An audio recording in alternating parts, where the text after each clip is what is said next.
नमस्कार, आप देख रहे हैं न्यूज़ 18 का डिजिटल प्लेटफॉर्म। मैं हूं आपके साथ सृष्टि शेखर। देश की करोड़ों केंद्रीय कर्मचारियों और पेंशनर्स के लिए एक बड़ी खबर सामने आ रही है।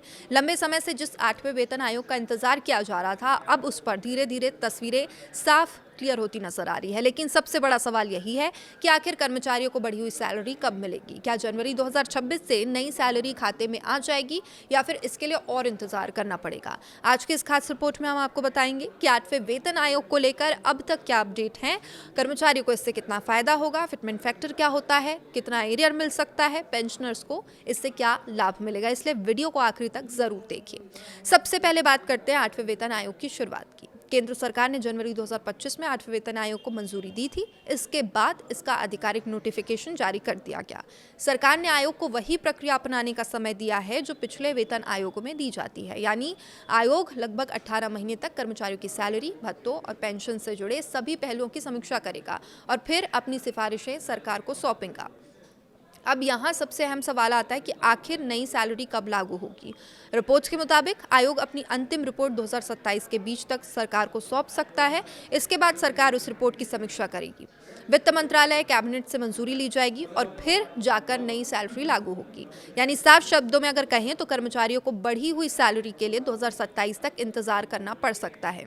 हालांकि एक राहत वाली बात यह है कि माना जा रहा है कि 8वें वेतन आयोग को कागजों पर 1 जनवरी 2026 से लागू माना जा सकता है। इसका मतलब ये हुआ अगर 2027 में भी ये जो आखिरी में भी अगर सैलरी लागू होती है तो कर्मचारियों को जनवरी 2026 से लेकर लागू होने के तारीख तक का पूरा एरियर मिल सकता है। अब सोचिए, अगर करीब 2 साल का एरियर एक साथ मिलता है तो कर्मचारियों के खाते में लाखों रुपए तक आ सकते हैं और यही वजह है केंद्रीय कर्मचारियों के बीच इस खबर को लेकर काफ़ी उत्साह देखा जा सकता है। अब बात करते हैं सबसे चर्चित मुद्दे की, यानी कि फिटमेंट फैक्टर की। आखिर फिटमेंट फैक्टर क्या होता है? आसान भाषा में अगर इसे समझें तो फिटमेंट फैक्टर वही फॉर्मूला है जिसके आधार पर कर्मचारियों की बेसिक सैलरी तय की जाती है।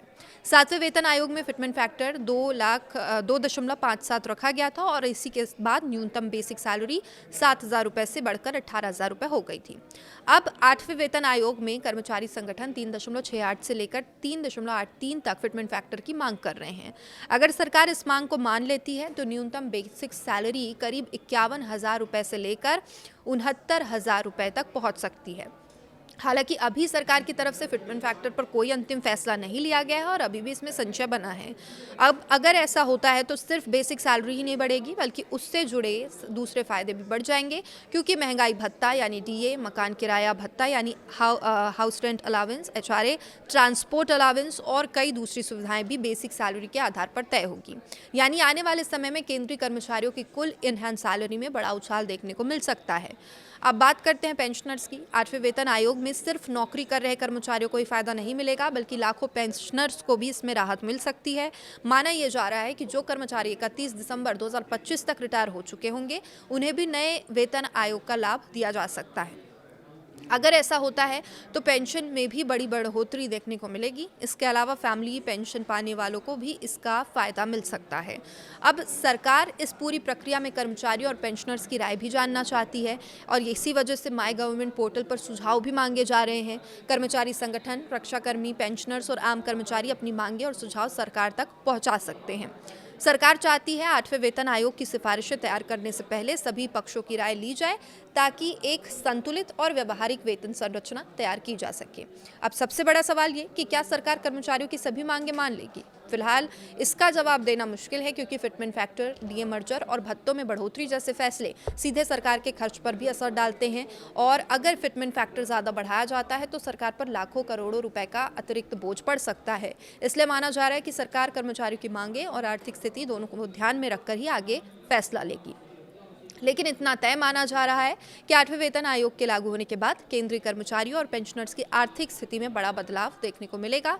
तो कुल मिलाकर अभी की सबसे बड़ी जानकारी यही है, सबसे बड़ा अपडेट यही है कि 8वें वेतन आयोग जनवरी 2026 से लागू माना जा सकता है, लेकिन कर्मचारियों को बढ़ी हुई सैलरी और एरियर पाने के लिए 2027 तक का इंतजार करना पड़ेगा, जिसमें अभी भी कुछ महीने बाकी है, कुछ नहीं बहुत ही महीने बाकी है।